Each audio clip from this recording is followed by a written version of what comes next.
Hello, welcome everyone. I hope you had a great day at Vancouver Word. Picked up some great books. I know I picked up a bunch of books. I had to like restrain myself. Otherwise my partner would kill me if I came home with too many. There's like no room left on my bookshelf. But yeah, I'm happy to see you all here. And today we'll be talking with Michelle Good, of course.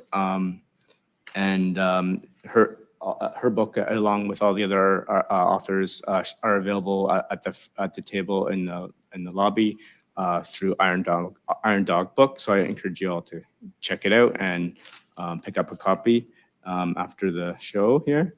And you can also support the festival online through the silent auction at wordvancouver.com if you choose to do so. You can check it out.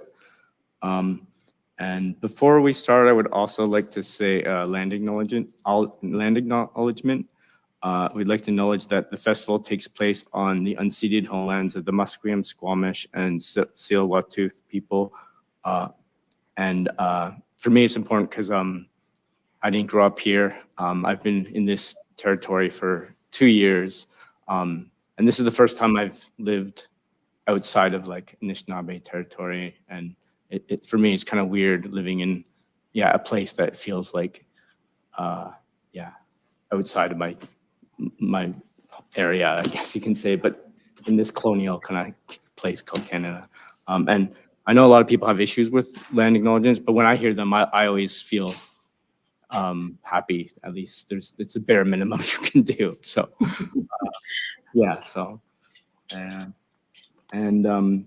I would also like to take a moment to thank our generous donors and sponsors, the Canada Council for the Arts, the Canada Book Fund, Canada Heritage Fund, Canada Periodical Fund, the BC Arts Council, BC Gaming, Creative BC, the City of Vancouver, DBVIA, the Joseph Wask Family Foundation, the Hamber Foundation, the BC and Yukon Book Prizes, Asian Canadian Writers Workshop, CWILL, Pheasant Associates, the Crime Writers Association, the Federation of BC Writers, the Surrey Library, Vancouver Public Library, the League of Canadian Poets, Writers Union of Canada, and many more.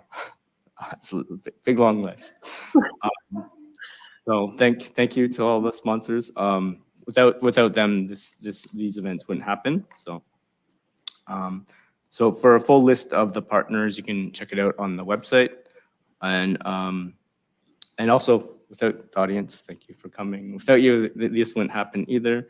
And you can also make donations again on the website. And today we'll be talking with Michelle Good about her book. And Michelle is a Cree writer and member of Red Pheasant Cree Nation in Saskatchewan.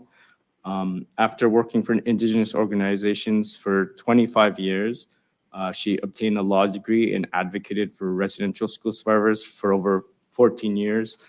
Oh, wait, this is the old bio. It's okay.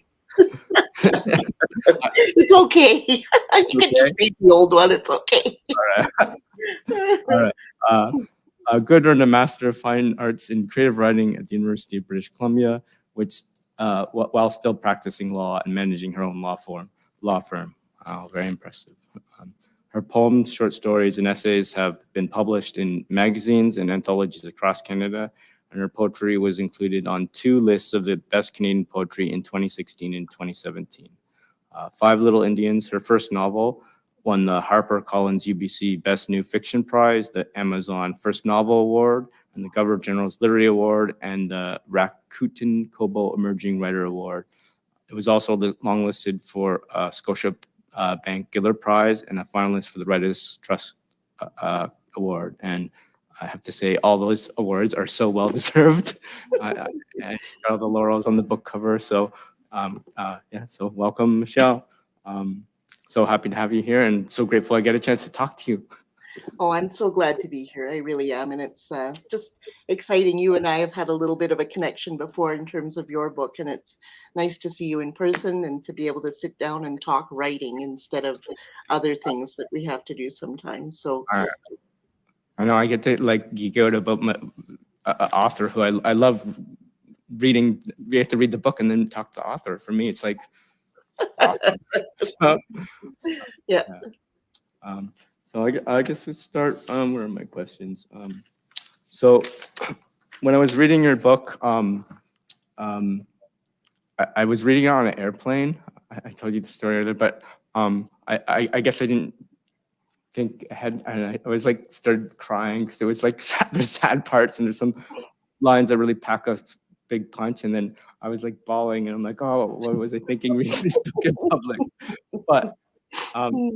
But it was a really great, great experience reading it, even in public. And yeah, because I just saw some, because I grew up hearing stories from my mom and my aunt, my uncle, and my grandmother, and so I always knew about residential schools. It was just a fact of where I grew up knowing about them, right? But your book also I don't know, it's the pack the punch, even though I'm I didn't think I could, yeah, just because it's for me, I'm so matter of fact, right? Because I know so much about it, but the reality of the pain you put your characters. So my question, I guess, is about the power of fiction and storytelling, and to reveal truths about those realities, and why you chose fiction as the vehicle to tell these stories. Yeah, it wasn't an immediate decision. It wasn't something that I said, yeah, I'm going to write a novel. I thought about it for a long time, and in fact had been threatening to write a book about this subject for years. And then I ultimately decided on fiction, primarily for the reason that fiction gives you a much greater latitude to really fully develop your characters so they're reflective of the residential school experience and the many facets of that, and how each individual person is going to experience it differently. And as I mentioned to you before, I used to befuddle my colleagues in the MFA by saying something need not be factual in order to be true. And it really gave me that big latitude to get as much truth into it without being tied down to something literal. So yeah. Are you guys hearing an echo?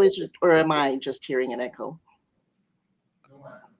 No echo on this end. Sounds all right. Yeah. Okay, so I'll just deal with the echo. It could be the mic. It's okay. Okay. Yeah, I think that's part of what the punch that hit me was the reality. You really touch on real truths in your storytelling.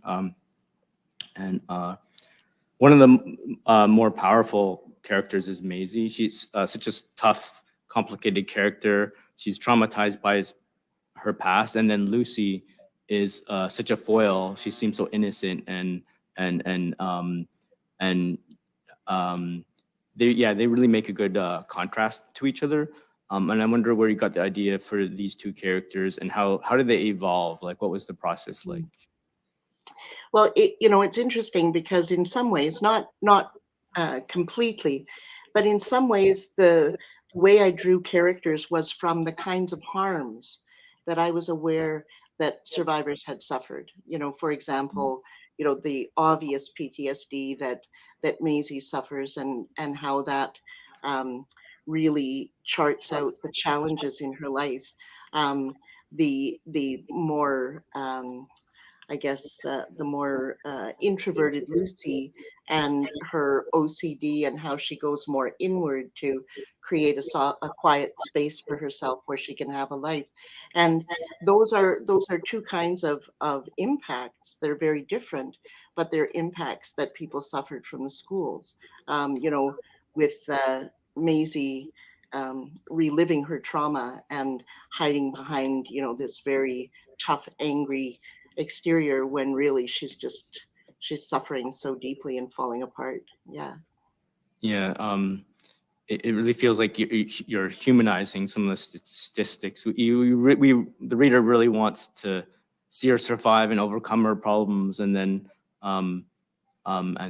yeah, it's just like so heartbreaking when yeah. But Some people have asked me, why did Maisie only have one chapter? And that was intentional, because that's how it happens. We're just living our lives, and there's someone in our life, and then someone they're just gone, just yeah. like that. And that's how those life and death impacts of residential school actually play out in our world. And so, yeah, anyway, it's a tough one for sure. Um, and who is your intended audience when you were writing this novel?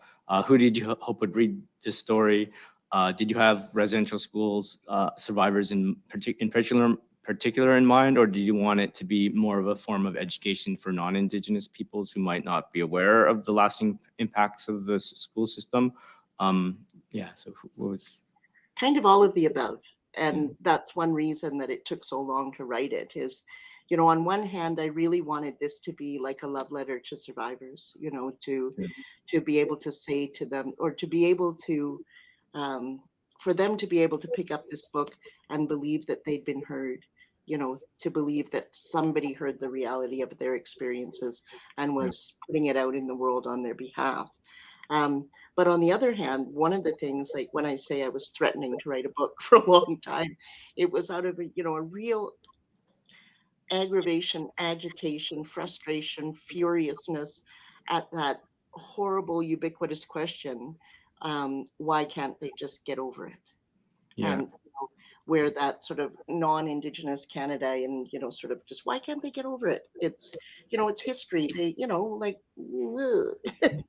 And to me, what that represented was just a profound failure of Canadians, of Canada at large, to really understand what intergenerational harm is, to really understand what the challenges were that these kids faced when they were leaving the schools carrying, a tremendous burden of psychological injury. Mm. So I wrote it for survivors, and I wrote it to put that truth out there for people that just don't get it, right? Yeah. And yeah, so it took a long time to sort of strike a balance, but yeah. Oh, okay, great. I think you succeeded very well, but Vancouver is a prominent location in your setting with there's lots of familiar locations: Chinatown, downtown Eastside, Stanley Park, English Bay. So I thought maybe you could tell us more about your choice to set the story in Vancouver. Well, primarily because that's where a lot of my lived experience was in that time period. And I was a kid that was aging out of foster care, around the time that these survivors were aging out of residential school. So I had some of their difficult experiences as well. And against the backdrop of that world, I could really, it was so creatively supportive because I could just go into my memories and, look at what the Two J's Cafe looked like, to look at what the Only looked like, to remember the funny buses that went to Stanley Park and the little train that was there and so on. Oh, yeah.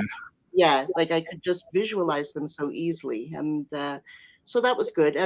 Um, it, and like I say, it was just mostly where my life had played out, and so it was easy for me to do that. But Mm, also because the larger centers, not just Vancouver, around the time that people were aging out of schools and they weren't able to successfully go home, they were gravitating to the cities, and the Indian Friendship Center movement was developing, and there was this whole new kind of community that was developing from kids who were trying to get home, and it just wasn't working out.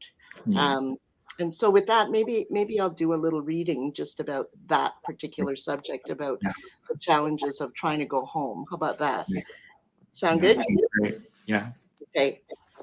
So, so this is a reading of one of the characters, Maisie, and about she's recollecting when she um, was trying to go home and sort of how that played out for her. Um, excuse me. When they let me out of the mission school, Sister traveled with me all the way to Vancouver and put me on a boat that was supposed to take me home. There were 7 of us girls from the mission school and another 12 boys and girls from other Indian schools who joined up with us to catch the boat and head back up north to our coastal village. 10 years had passed since they dragged me away from my mum, kicking and screaming, and it was the last time I'd seen her or my dad. When we got to our village, tired, cold, and hungry, we were herded off the boat in single file. Standing on the beach at the end of the dock were a group of men and women milling around and looking to the dock as we walked towards them. For a moment, the two groups just stood there, kids on the dock, parents on the sand. Then a boy from one of the other schools broke and ran, calling out for his dad. The rest of us ran too, right into that crowd of grown-ups who were supposed to be our parents. We were all pretty much as tall as them now, and everyone was looking at everyone else, looking for something familiar, something to recognize. I didn't know what to do, so I just stood there, hoping one of them was my mom and that she would recognize me, but I couldn't pick her out in the crowd. A woman approached me, gently asking if I was Sally. No, not me.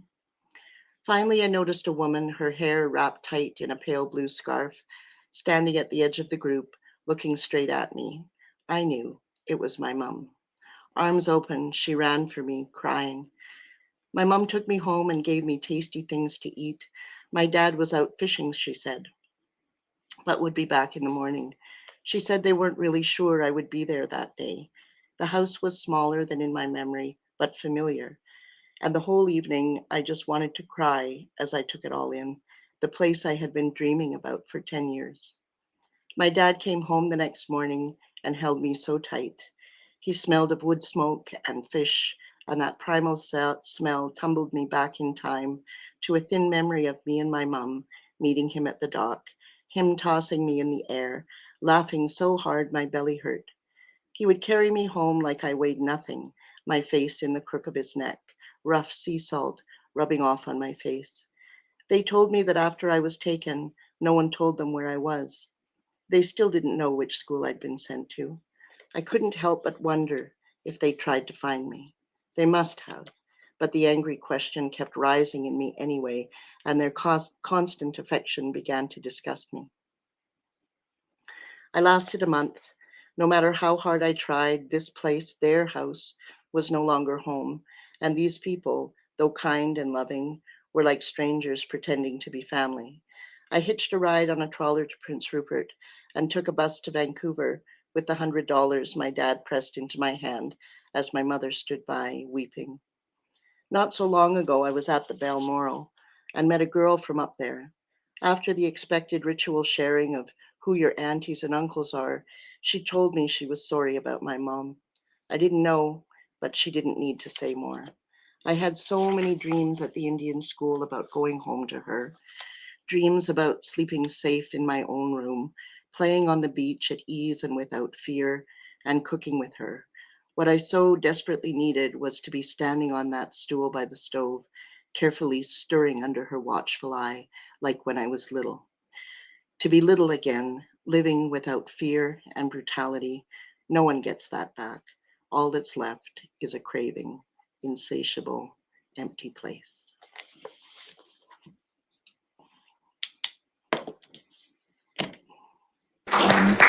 Yeah.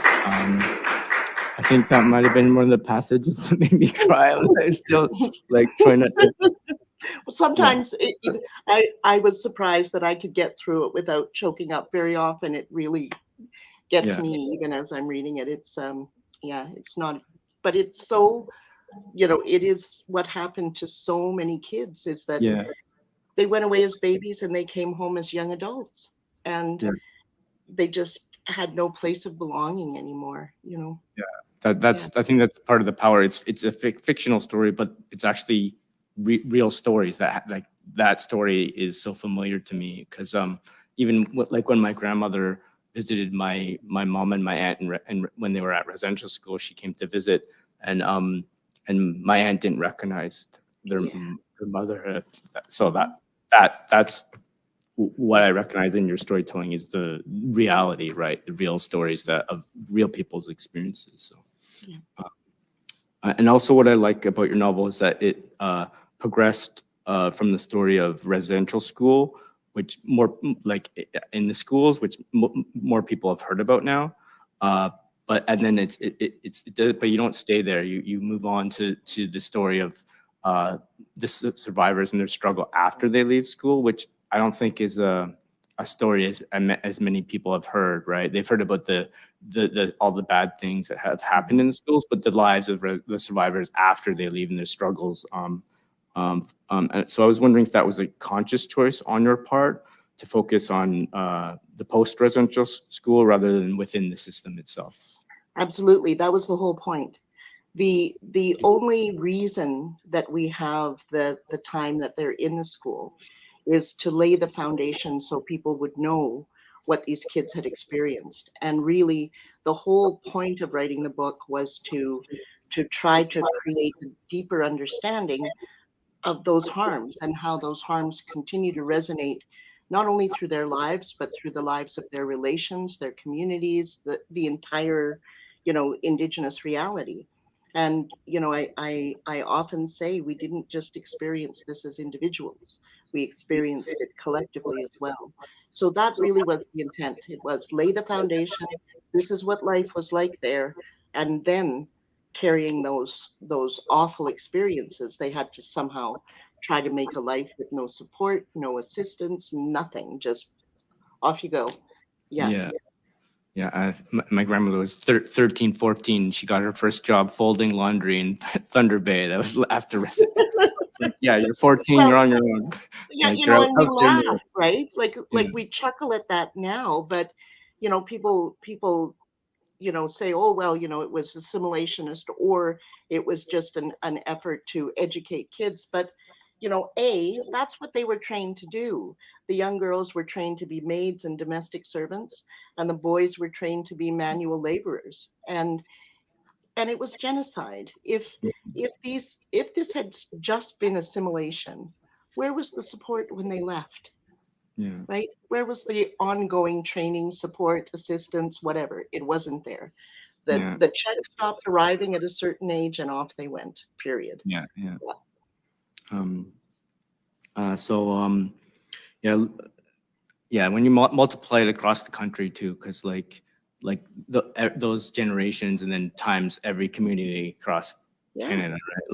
Like those 2 generations minimum were all taken away. So Many more, and there's a passage in the book where Kenny is going home after he successfully runs away, and he walks through this rusty, broken down playground. And what I wanted to sort of inspire was an image of these communities right across the country that all were devoid of school age children. I yeah. mean, imagine the loneliness of that, not only for the kids but for the communities, right? Mhm.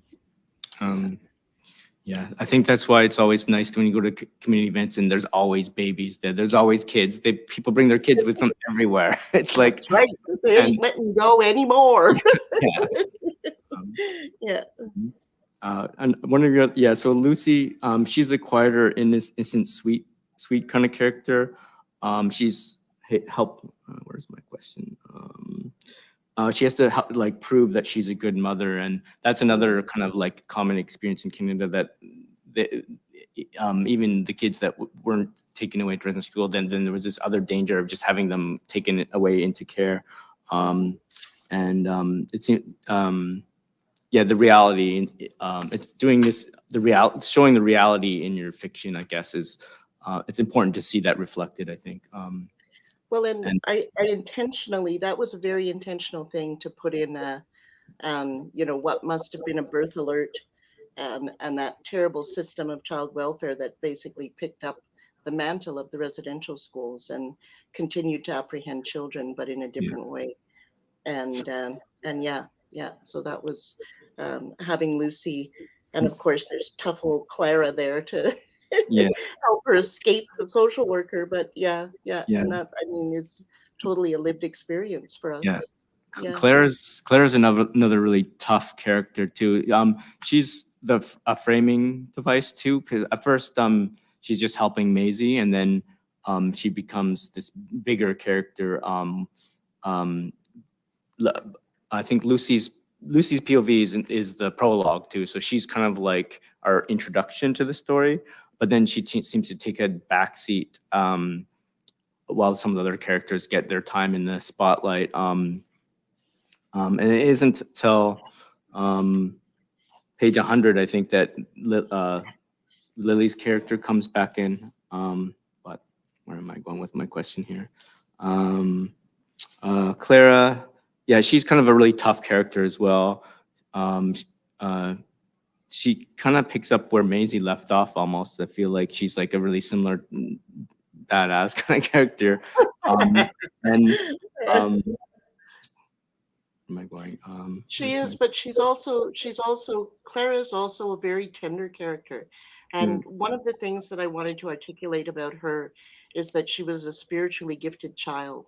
When yeah, we have her walking through the um, the birch trees before she goes to residential school, and she hears the singing of the little people, yeah, and then the very next day she's off to residential school, and and then of course Lily, her little friend, hemorrhages to death from tuberculosis, and Clara is left with this rage about, yeah, where were the ancestors then, where were they then, through all of this tragedy, and her journey is really about coming to grips with, you know, um, do I completely reject any notion of spirituality? Do I just fight physically, like in the American Indian movement? Do I find a way, like through the court worker system, to, yeah, contribute something meaningful? But yeah, yeah. yeah. Her character really becomes really a big, huge part of the novel, and so I was wondering who the main character is in your mind. Is there a main character, like, or like, are they? Yeah, because most novels have like a main character and then supporting characters, but Yeah. I wasn't. I felt like, yeah, I don't see her or any of them as being main characters, even though some occupy a larger space in the book, because they basically each have their own trajectory and they all relate to each other. And one of the things people have noticed is about how Howie, we have him at the beginning and what happens to him, and then there's a big gap before Howie comes back in. yeah, Well, I wanted that intentionally in there because Howie was in jail, right? yeah, I yeah, wanted to give that feeling of what it's like for someone to just be off in jail and gone. And that's what yeah, happens to yeah, when people are incarcerated, is everybody forgets about them until they surface again. But Clara was not the main character, but she is that kind of human. She is that kind of person that is sort of the glue in relationships. Like in a group of people, there's always one Yeah. person that is kind of like the one that, triggers things or makes things happen or, is responsive or responsible. But she wasn't the main character. None of them were. Yeah. Yeah. Yeah. Yeah, that's kind of the feeling I had, that they were all the main characters, which is an Yeah. unusual take for a novel. Um, Yeah. and where did the title come from? I won't elaborate. I'll just leave it all up to you. Okie doke. Yeah. No, there's well, obviously there's my five little Indians. And, Yeah. some people, mostly younger people, ask me, how could you use that word, right? And, Indian as opposed to Aboriginal, Native, Yeah. Indigenous or whatever. But you have to look at the time that this takes place in. And that's what people called us, Yeah. usually prefaced by ugly adjectives, like, drunken Indian, stupid Indian, dirty Yeah. Indian, right? But the other aspect, and also legally, that's who we are. In the Indian Act, we are Indians. We are not Indigenous. We are not Aboriginal. We are Indians. And that's an interesting thing, just on a, sort of larger thing. Um, but to be so articulate on a larger thing, right? Anyway, but then of course there is that terrible nursery rhyme, Yeah. that awful, awful nursery rhyme, one little, two little, three little Indians, and they all end up disappearing because of their own stupidity or failure or whatever. So I wanted people to, and I mean, there were several working titles before this one came, and this one just came to me, like it had I had it as a working title as Indian School for a long time, and then I was just thinking, no, it doesn't work, doesn't work, doesn't work, and it just came to me in a second one day, and I feel it was a little bit inspired. So I think the muse came along and gave it to me, but I wanted people to look at that cover and have mixed feelings. I wanted them to look at that title and think, ooh, racism. And ooh, there's going to be some kind of complex story behind this. So Yeah. yeah, Yeah, it yeah, really flips everything on it puts that whole rhyme into reverse and contextualizes everything, so that it recontextualizes guilt and puts it back onto the system that results in negative outcomes for people, and just rather than placing the blame onto victims, right? So yeah, and where it's, where am I now? Oh yeah, yeah. It's yeah. I really contextualized this rhyme within the impacts of the residential school system. Um, I also wanted to ask, did you know before this book came out, that writers have to do so much public speaking? Well, I certainly didn't think that I would, Yeah. because I really felt, as I was writing this book and thinking, maybe it'll get published, and then, when it, turned out that it did get published, I was convinced that it would be, a niche book for a niche audience, that it would just be, one of those books that has a specialized interest for a specialized group of people. And so when it kind of went through the stratosphere, it was really, I went through a little bit of cognitive dissonance, let's put it that way. But I, having worked as a lawyer and an advocate and an activist, sort of talking, talking is kind of what I do. Always have, even as a child. I've always been a talker. I found my kindergarten report card and it said, Michelle is a good student, but she talks too much. I was Right. well prepared. Yeah. All right. Um, and your writing style is also very matter of fact. It's kind of understated and to the point. It really feels as if you're telling an accounting of events that actually happened. There isn't a ton of like really flowery language, though there is some figurative language that really packs a lot of punch when you do use it. There were some really great lines that like really hit home, like Indians were like weeds to the white people, something to be wiped out. That extended metaphor is like just really devastating. So you do use it to really powerful effect. But I also wanted to know that kind of understated style. that you use more often throughout the novel. Was that an intentional choice on your part to convey the story in this way, or is that just your way you write, your style? A little of both. I really prefer an understated approach to writing because I firmly believe that you need to leave as much room between the lines as possible for the reader, because I feel like the reader is like the co-author. There has to be enough room there that they can take a breath, they can visualize, they can hear in their own way. And so that's it. But that's part of it. But the other thing too is that I didn't want to put words or a style of speaking or describing or anything like that in my, particularly styles of speaking in the voices of my characters that wouldn't be, um, consistent with how young Indigenous people spoke in the 70s. You wouldn't have them spouting out, adjectives and, I remember a young man that I met who had just come out of residential school. I was very young then. I was about 19, and he didn't know what an omelet was. Yeah. Okay. And so I'm not going to write in a way that is dishonest to that reality, right? So I guess that's Yeah. it.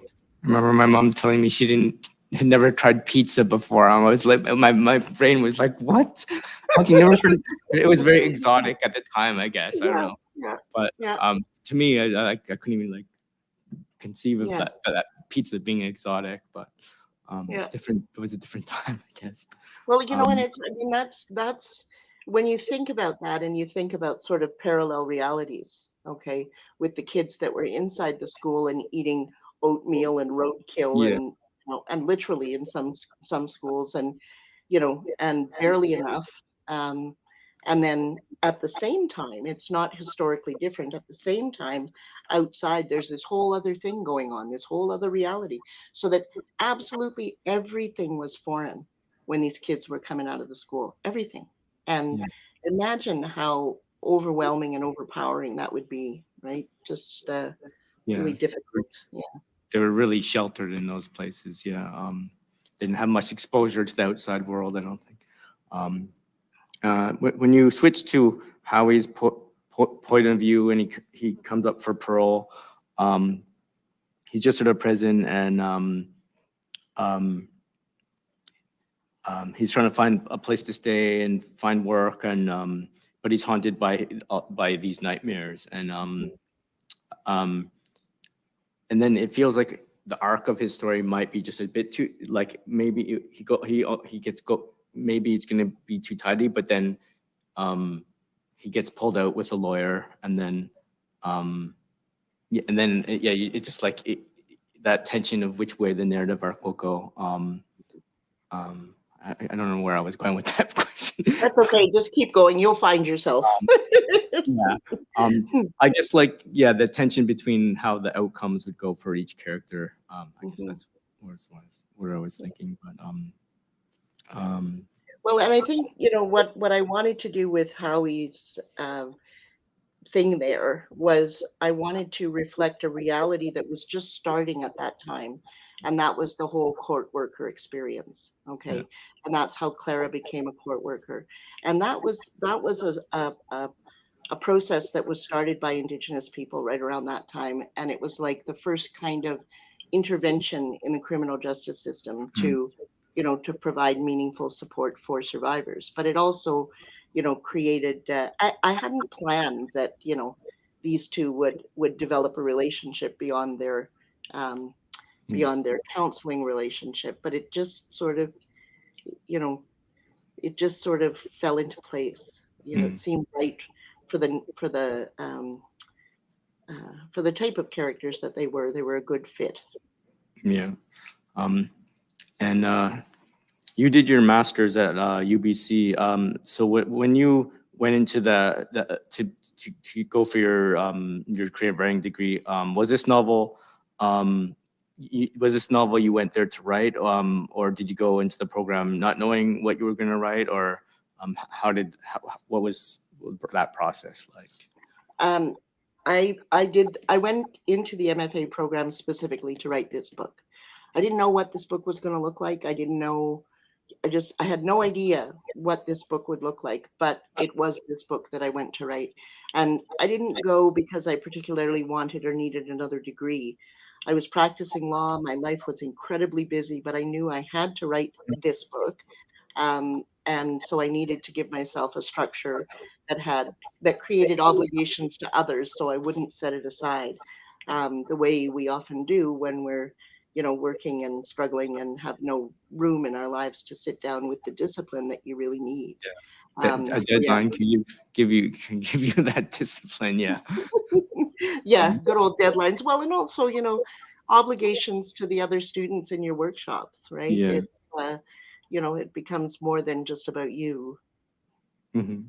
Yeah. And what are you working on next? Are you planning on writing another book? Do you have something else that you're working on? I'm uh, I'm going to have a collection of personal essays that is going to come out in the spring, and it's I always forget the title, but anyway, it's Truth Telling: 7 Conversations about Indigenous Life in Canada, and it ranges from sort of setting history straight in one, sort of saying there's a myth about Canadian history, and here's some truth, and laying a foundation for other essays that deal with res school, with child welfare, with pretendianism, with a whole range of subjects, land back, and that kind of stuff. So that'll be coming out in the spring, probably April, and then I have another novel that I've started, and I'm hoping that I'll be deeply immersed in writing that this winter, and it's based on my great grandmother's story. Um, she never saw a non-Indigenous person till she was in her 20s, and then so in this character we have this example of pre-colonial and then violent confrontation with colonialism, and her actual story is just fascinating, and involves chases by the the Northwest Mounted Police, then being traced down into the States and coming back, and so there's some real interesting stuff there, as well as room for me to talk about things like how it became acceptable to brutalize Indigenous women, how Indigenous women became um, disposable. Well, it sounds like a important story, and I can't wait to read it too. Thank Um, you. um, and who are you inspired by? What novels or writers do you admire or look up to? Oh, well, I absolutely love Louise Erdrich, which may sort of give people an insight about my choice with braided narrative. And Gerald Visner, although he's not a novelist, I love his writing. Thomas King played a really important role in opening the door for Indigenous writers and for conceptions of Indigenous writing in a different way. Um, Too many to list. So Yeah, many. that's a pretty good list right there. Yeah. Um, do you have a particular writing process? Do you write by hand, on the computer, with dictation, in the morning or night, in a particular place like coffee shops or an office? Like, what's your? I always work at my own little office, and I always work on the computer because I would just be totally disorganized if I didn't. And I probably shouldn't say this to aspiring writers, but I really am not very disciplined about my writing habit. And I don't know, I don't think that's a bad thing. I write when I feel that I must. And when I feel really compelled, that's when good stuff comes. I mean, sometimes obviously you have to slog through it, and Mhm. but I'm not a person that sets my clock and gets up and writes and so on. Yeah. Um, and um, did you write your each character separately and then shuffle to them together, or did this start as short stories which later became interrelated, or did you always know it was going to be a novel? Like, did you know Um, what you were writing when you were writing it? did you know what you were doing? No. No. I did consider short stories, but I it was a novel when I sat down to write it. It was in my mind that it would be a novel when I sat down to write it. So yeah, so But I didn't chart, like some people do. Like I didn't say, okay, this is Kenny and he goes from A to B to C to D, and Clara and Lucy and so on. I just, like, sometimes I felt like a scribe. Like I would be writing away about Kenny, and then something would come in about Lucy, or something would come in about Clara, and it was very far more sort of not stream of more like scream of consciousness.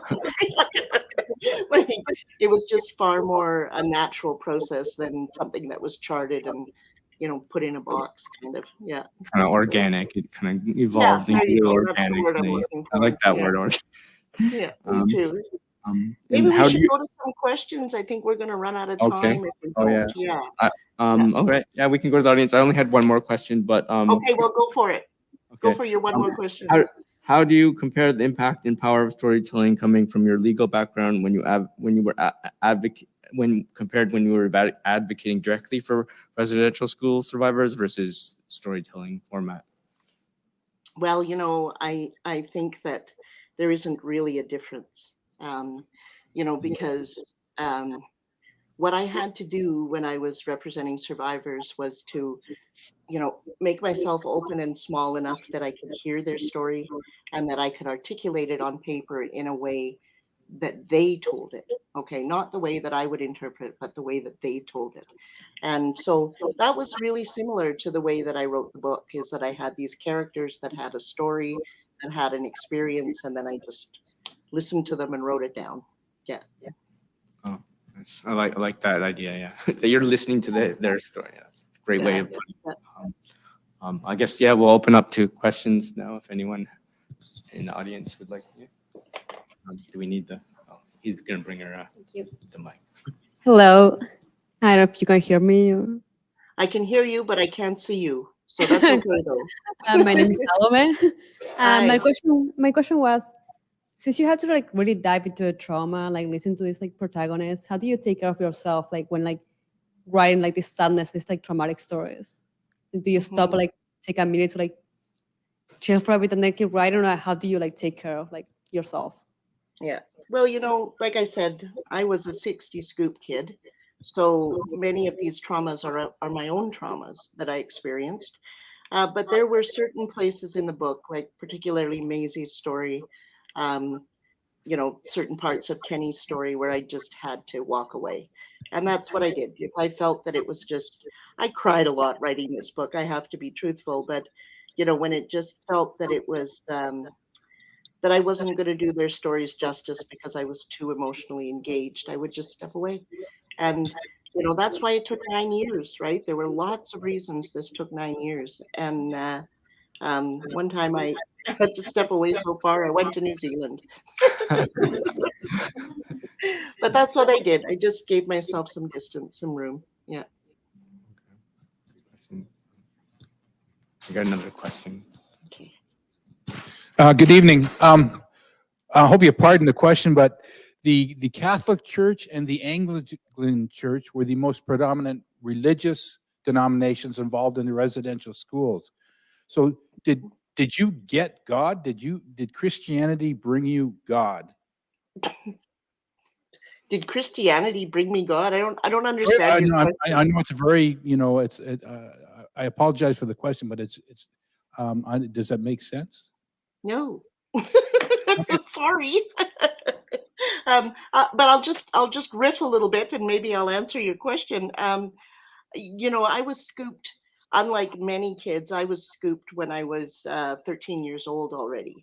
And my mother was a residential school survivor. She went to the St. Barnabas Indian Residential School. It was an Anglican school. My mother raised us as Anglican children, in the Anglican church. But, God, uh, uh, you know, God is, to me, is the creative force. And, I was educated in Christianity by the way I was raised, and I made a choice about how I was going to relate to the creative force in the universe. And it wasn't through Christianity. I'm not sure if that answers or gives you something. All right. Um, Anyone else have a question they would like to ask? One more. Hello. Hello. I guess I was just curious how did you know that you were done writing, or how do you know that you're done writing in general? That's a really good question because, you know, it's hard to know that you're at the end. And I had a friend of mine, an author, do a manuscript evaluation for me when I felt that I had gotten to the end, that I had taken it as far as I could go. But I felt at that time there was some structural issues and I wasn't experienced enough um, to identify it myself. And so I did. And I mean, have the manuscript evaluation, and she gave me some excellent feedback. I'm sorry, I'm getting feedback. I don't know if I'm getting it. You're hearing an echo. And No. but I knew when I gave it to her, where the book ended is still the same spot where the book ends now. The beginning became different. The beginning went to a different place. And I think you just I think that's one of the most difficult questions. How do you know when you're done? And I think you have to let it sit for long enough so that you know that you don't have anything further to say. Because that's something that happens to me in writing is I'll think, yeah, that's it, and then I'll wander around doing this and that. I'll go, oh, wait a minute, So yeah, I think you just have to give it room. Yeah. It's good to have sounding boards too. Yeah. Sometimes you're like, you don't not sure if it's done, and then you send it to someone. They're like, "It's done. Stop. Don't mess with it. Don't do anything else. It's done. Yeah. Leave it alone." But you're like, That's "Oh, true. really? I was gonna do so much more stuff." And they're like, "No, Yeah. it's done. Yeah. It's done." So yeah, That's that is true. great to have like another set of eyes can be very Yeah, helpful. definitely. Yeah. Do we have one more question in the back there? Hello. Hi. I'm curious to know a bit about your research process when you were gathering stories of lived experiences. Were those your own or through others? I didn't have to do research. Okay. This is the story of my life. My mother was a survivor. My granny was a survivor. My aunties, my uncles, my cousins. When I aged out of when I aged out of foster care, I began working with Indigenous organizations almost immediately, and virtually everybody that I was working with was a survivor. So the story of residential schools is not something that was external to my life that I had to learn about. It was something that I learned about during the entire course of my life, both through my mother's experiences, through my own experiences in care, through my experiences with Indigenous organizations. And one of the characters in the book, Lily, you remember Lily, that's Clara's little friend who dies. Lily was a real person, and Lily was my mother's little friend, and my mother watched her hemorrhage to death from tuberculosis on the playground. And so those were these little stories that would, these little stories that would just sort of, you know, creep out of the edges. My mom didn't talk about it enough, but that was, or a lot.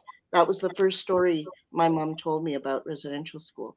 And it just, I was a little kid still, and it just blew my mind and, really affected how I looked at that for the rest of my life. Yeah. That makes sense. I guess a better question would have been, how did these stories come to you? So thank you for answering. Through my life, same answer. Yeah. Good answer. Any other question? I think we're no more questions. All right. Well, thank you all. And thank you, Michelle, for visiting us and telling us about your book. And once again, everyone, you can purchase a copy up front from Iron Dog Books. I encourage you all to get a copy because it really is a masterpiece. I have to say, it's an amazing novel. So pick up a copy. And I'd also like to thank the staff and volunteers at Word Vancouver for making this possible. And there's other events happening, and you can check them out on the website. And Thank you once again, Michelle. It's been really awesome to talk to you and lovely to see you face to face. Thank you, Nathan, and thank you, Virtually. everybody. It's a little weird to be sitting here and not knowing how many people are there and what you look like. But, Yeah. thank you for being here tonight. I do appreciate it. All right. Thank you, Michelle.